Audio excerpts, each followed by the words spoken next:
Welcome to People Love Process. Some creative projects require you to use your creative thinking and take existing forms and shapes and read into them a visual that was never intended. That's what creativity is all about, actually. So in this movie, I'm going to show you what I was faced and the task I was faced with in a rebranding project to do just that. So this is going to be a fun one. Let's jump into it. This was a rebranding project for a college that teaches zoological medicine, and they have the 4 categories of animal-based medicine that they teach their students so they can become future veterinarians. And one of those categories or subcategories at the school is called zoo animal medicine. And for each of those subcategories of medicine, they wanted each department to have their own acronym version of the logo, but have each letter form have animal attributes from that category of medicine. Now, zoo animal medicine is just what it implies. The animals you would see at a zoo, think a gorilla or a giraffe or any other kind of animal you'd see at a zoo. And they wanted to take different animal attributes within that subcategory and have the letter forms themselves reflect those attributes. So this is a very creative task. And I figured out what to do for the Z and what to do for the A, but I was struggling a little bit with the M. The M is a hard letter form to work with, turning it into an animal, in my opinion, because it has a lot more negative spaces. Now, you're going to see how I solve all of this eventually, but I was originally thinking maybe I could take this letter form and the top left and the top right are like the shoulders of a gorilla, and I can make the gorilla head, the negative space here in between, his forearms coming down with knuckles, dragging knuckles type thing. And as much as I really like that idea, it was a little too novelty based, a little too comical for the seriousness of the rebranding. And so I had to keep that in mind. I like the idea. I think it'd be funny, but it's okay for these to be fun and clever and creative, but I still want them to be iconic so they have a tone of professionalism to them to represent, 1, the school, 2, the category of animals. And so that's why I didn't go that way. And so the more I was thinking now, I go, oh, wait a minute. What if this is like part of, you see the front part of the elephant, and you could have a tusk, eye, and this is just his trunk. I go, ooh, I like that idea. So that's what I decided to do. Now, everything you see on the screen right here, I'm going to print out because I'm going to draw on top of that, and you'll see that shortly.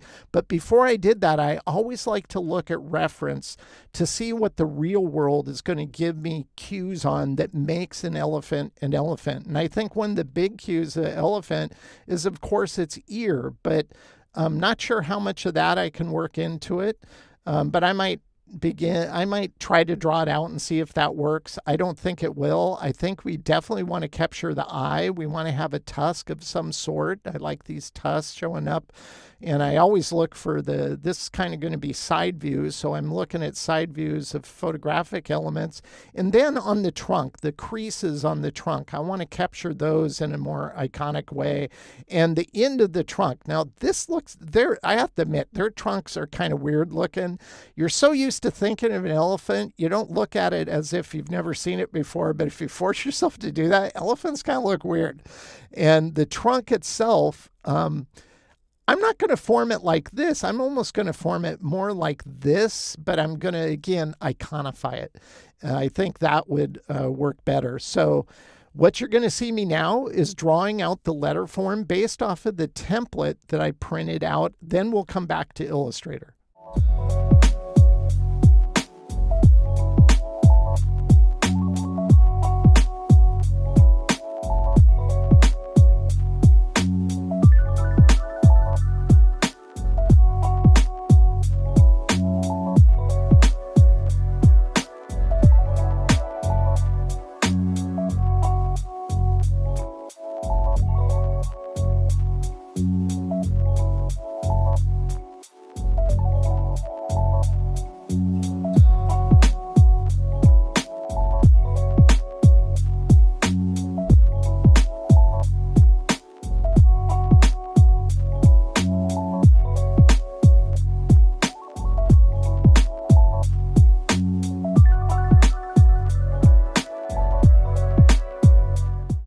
now that I have my elephant letter form drawn out, I take that drawing and I use a flatbed scanner to scan it in, usually scan it between 600 to 800 ppi, and place it into Adobe Illustrator like this. I'll usually select it and change the opacity to 15-20%.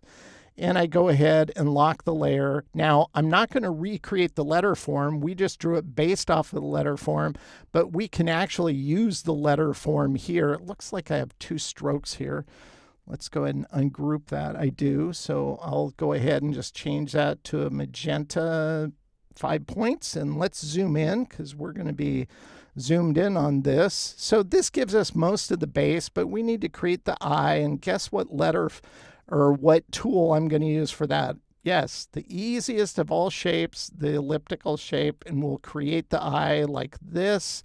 And I want this trunk to kind of be on the same parallel vertically. So I'll go ahead and copy this, Command-C, Command-F. I'll bring this down, and we'll just size this up to get the base of the trunk. Resample the same weight like that. Maybe it comes down a little further. Something like that. Then I'll clone it again, and I'll use that to create the base like this. So I'm just doing simple shape building techniques. Copy it again, snap it to this side, and then now I'll just reduce it like that. But this one's more of an angle, so I think I'm going to angle it. I'm going to go ahead and snap to that angle. Anchor, that is, rotate it a bit, and size it up.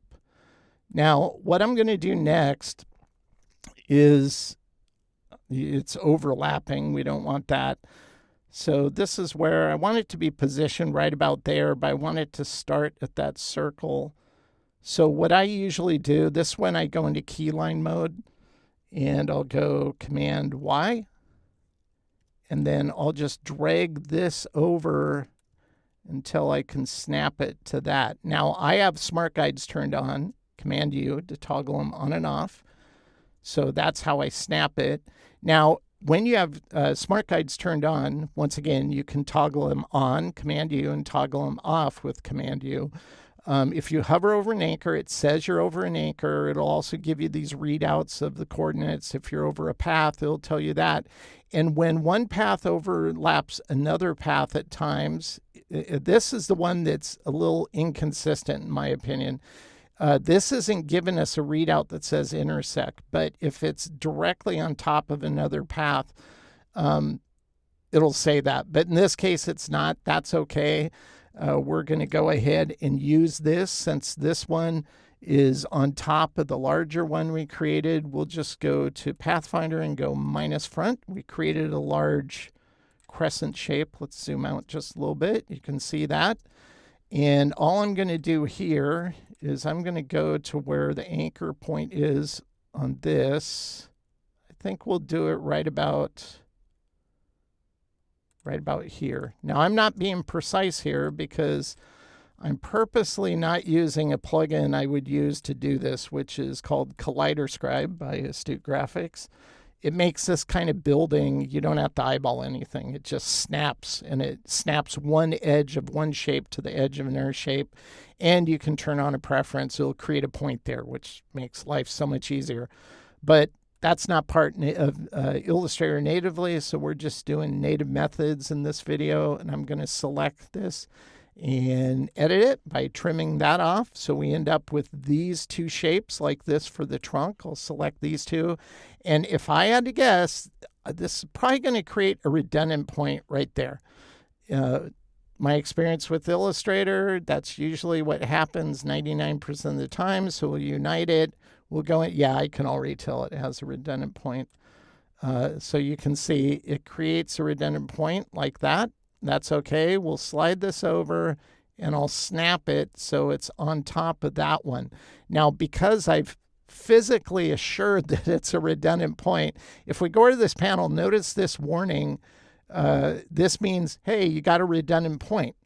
So let's zoom out a little bit because this is one good argument for using plugins. If I select this shape, how many points? 8. But it says we have a redundant. If I click this to fix it, how many points do we have now? 7. So it removed that redundant point. It removed the problem. And that's why I use plugins. It makes life so much easier. And now we can create some of the other elements we want to do on this. We want to do the trunk. So let's go down here to the trunk. This will be easy because we'll go back to the elliptical shapes. And I'll create a shape like this. I'll clone it and I'll move it down here like this. Might make this one so it's not perfectly proportionate. Kind of like that. I'll select these two and I'll just go unite. So that'll become that edge. Then I'm going to take a circular shape, snap to that edge of the letter form, come down here, overlap that. This is where I'll go to the dynamic corners tool because I can take a circle and remove the round to create a shape like this. Why'd I do that? Because I'm going to edit this shape now and create the top part there. And actually, before I do that, let's go ahead and make a copy. We'll use the same shape down here. I'll just rotate it. And that's why I like the plugins by Dynamic Graphics. You can't unround a circle with the corner widget because it's a circle. It doesn't have corners. But Astute is smart enough to know, well, it could. Doesn't matter if it doesn't, it could. And so they allow for that, which I kind of like that thinking. It makes life easier. So I'm going to align that with this one. Then I can take these two shapes. We'll go ahead and fill a color in it so you can see that they're sitting on top. I'm going to use a keyboard shortcut, F7, just to create a compound from these two shapes. That way I don't have to go up here and pull down and go compound make or remember the key command that I never remember. So with that on top of this shape, then I'll go ahead and go back to Pathfinder. We'll go minus front, and that creates our nice little element for the front of the, or the in that is, of the trunk, like that. So I'll select that with the letterform shape, and I'll go ahead and unite it. And now all we're going to do is we're going to do some sound. Oh, we have to put the creases. I forgot the creases in his head. So let's go ahead and do that now. I'm going to go ahead and select these. Let's see, how tall are these? We'll check them out here. We'll go to a whole number. We'll go to 6, like that. That works. And I think I want them to be maybe right about there. But I want these to all be even. So I'm going to go all the way up here like that. Select both of them and go Option Command B to blend. And then we'll go over to the blending tool, or blend options, that is, and go to specified steps because I only want 2 steps in between these, not whatever number it was. Okay, that looks good. Now we have to expand it like that. You might have to ungroup it. I think that looks good.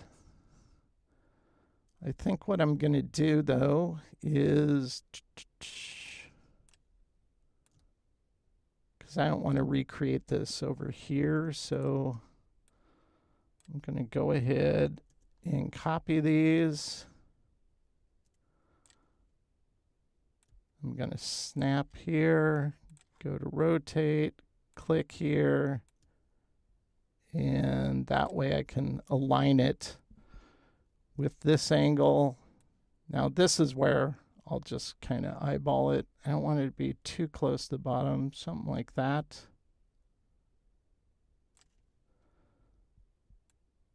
And because I have smart guides, I can slide along that angle like this, there. Now I know they're as deep as the ones over here. I just use this to register everything. We'll go and slide these away just so it doesn't interact with that side, like this. And on this one, I'll bring this over. It doesn't matter on the right side here. I'll take all these. I'll unite them. We'll take these over here. I'll unite those. And now we'll go ahead and edit this. I'll knock those gaps out there. Making sure this one's on top, and I'll knock the gaps over there. And now we can start adding some of the detail by just using the corner widget. So we'll select this. Its head is kind of rounded, so that looks good. That looks like an elephant. We can select these two. We want that to come to a round. We'll go ahead and round this one like that. And this one will be a larger round, just so it looks like it's tapering down into the trunk. The end of the trunk, that is. And then I'll round all of that. That's looking pretty good. Now, this is where I will go to, actually, we can do all of these because these will just be circles, so it can use the corner widget like that.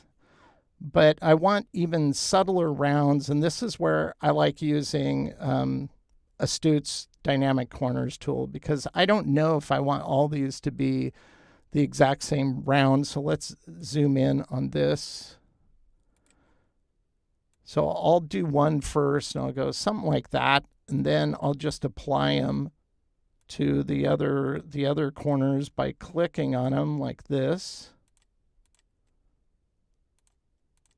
And that's why I like using this tool, because I can just go around and zoom in. When you're zoomed in with the corner widget, that's the only way you can do a lot of them at the same time, is you have to see everything. And I don't like working like that. I like zooming in. This is where I'll go in, add subtle rounds on these here.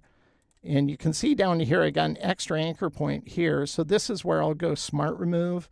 And you can do that in Illustrator. You just have to select the anchor point. And I'll just point out that it doesn't work as great as Astute. So whatever about the math that Adobe added to it, they didn't finesse it enough. And at times it won't produce as great results. So I always try it. So if I select it, you have to go to minus anchor point. Then you have to hold down the shift key. A lot of hoops you have to jump through. And then if you click on this, you can get rid of it. And in this case, it screwed up the angle. So I'm going to undo that and show you why I use a plugin most of the time, because it says, okay, we know the geometry of the curve here. We'll retain it, click it, it removes it, doesn't screw it up. That's why I use plugins. Adobe tries to kind of pilfer those features from other companies who initially develop them, but they implemented them in a less precise way. They could do better, but for whatever reason, well, I know what the reason is. They don't use the software. That's why they never use it. So they wouldn't run into it and go, oh, that doesn't look good. Well, of course it doesn't look good, but you never use it, so you don't know to think that because you never run into it, but we do. And then we're faced to deal with it. And that's how I deal with it. I use a plugin because it makes life a whole lot easier. Okay, now we're going to go to the trunk, and I'm going to round off the front here. I don't want to come to a dagger sharp point. Actually, most tusks on an elephant aren't that way. And I'm going to pick up on this same rounding I have on this corner. I don't want this to come to a dagger sharp point, so I'll go like that. I think that'll look better. And actually, you know what? Maybe I'll retain that since the Letterform didn't do that. Now, one aspect about this design is I didn't want this piece to be here. So I'm putting an anchor point there because I'm going to lower, didn't mean to do that. Let's do that again. I want to add an anchor point there. Then I can adjust this here. And now I just want the tusk to knock out the background. So I'll select this, I'll select the eye. We'll go ahead and unite both of those. We'll fill it so you can see it's on, oh, it's not on top. So good thing we did that. Select this, and I'll go minus front. And we're now done with our animal letter form, which is an elephant. Let's go ahead and fill it. We'll fill it with black so you can see what it looks like. That looks pretty good, but it won't be black. We're going to make it the brand color like that. And that looks pretty good. So now let's kind of put it in context. We'll go ahead and copy this, turn this off, turn this on. This is the holding place. So we'll go ahead here. And because the trunk is lower, we can't just sample the size. It won't match. So this is kind of what I do usually, is I'll just create a rectangle. I'll go ahead and mask it, select this, see what the height is, copy it into the clipboard, select this, paste this into the clip or into the proportional thing. Then I'll unmask it, delete the mask. We don't need that. Then drag this into position. Now it's the right size, and that's going to look good. So it goes from a generic kind of acronym to animal attributes. You can see I did an alligator and a wing because there's multiple birds, so it represents those species within this subcategory. So there was other subcategories on this project I worked in. One of the subcategories was this. This is the school itself, zoological. Now I can't remember the acronym. It's zoological. Oh, this was the subcategory, zoological companion animal medicine. Think pets, any kind of pet, whether it's a turtle, maybe it's an iguana or a bird.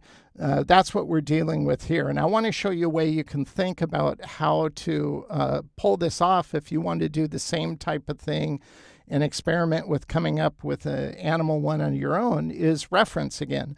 So here's some reference I got of an iguana, and I just make a cheap kind of mask just to mask out the background. We'll go ahead and mask that, and that'll be the negative space here. This is what I'm going to draw from. So the C, I thought, oh, we could turn that into a cockatiel kind of shape.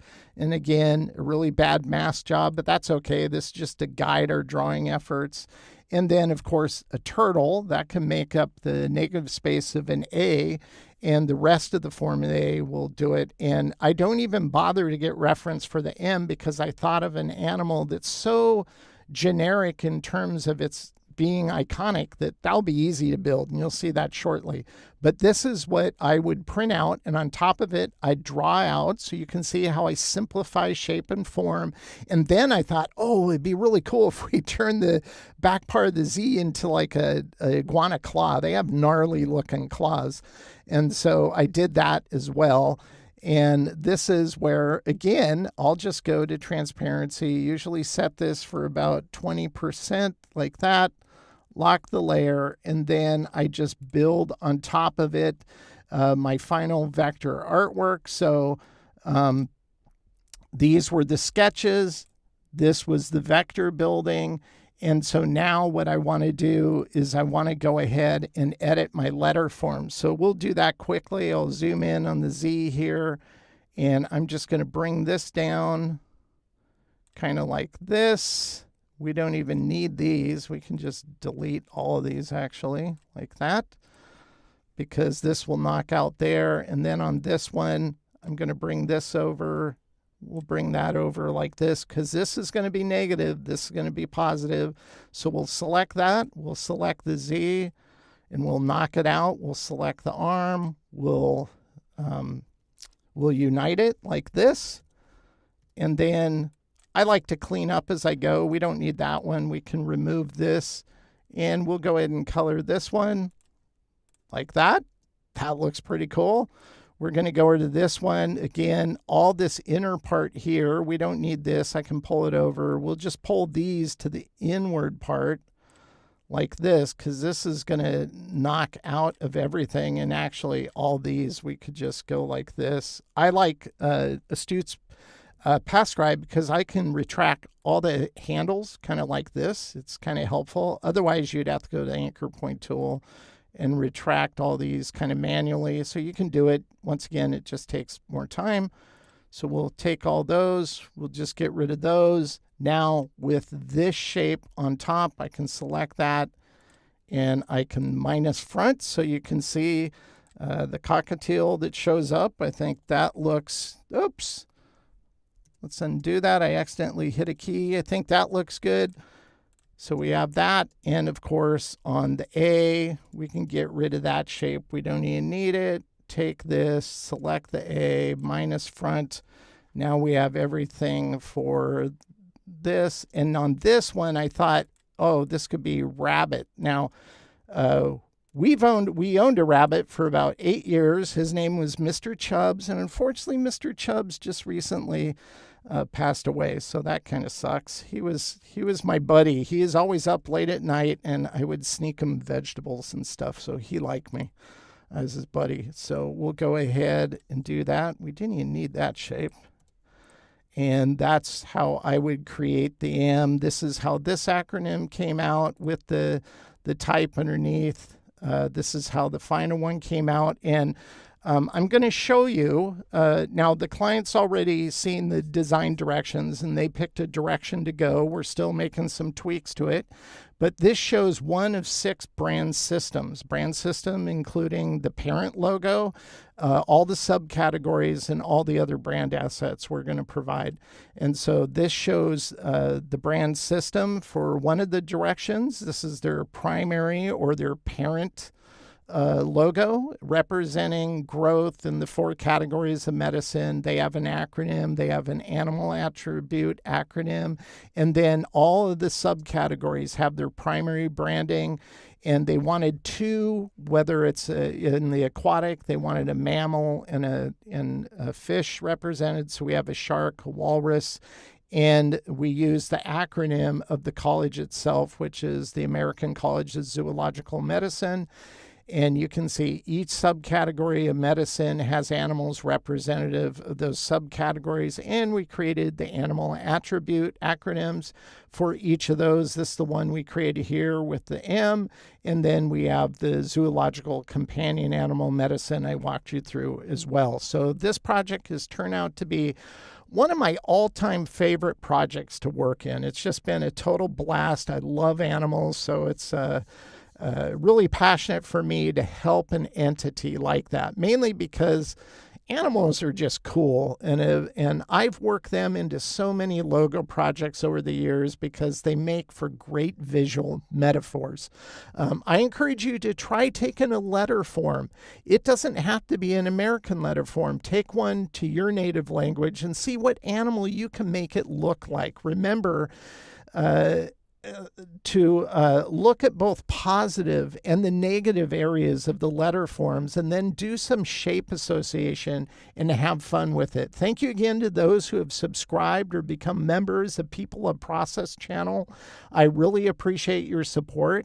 It helps me to develop and devote time into creating new content. I spend a lot of time doing that. And if you're inspired by what you see, do me a favor and share a link to this channel with your friends and coworkers. And by all means, give me a like and ask me a comment in the comments for any given video. And I always answer those. Until next time, thank you for watching People of Process. And as always, I hope this content helps you to improve your own creative process.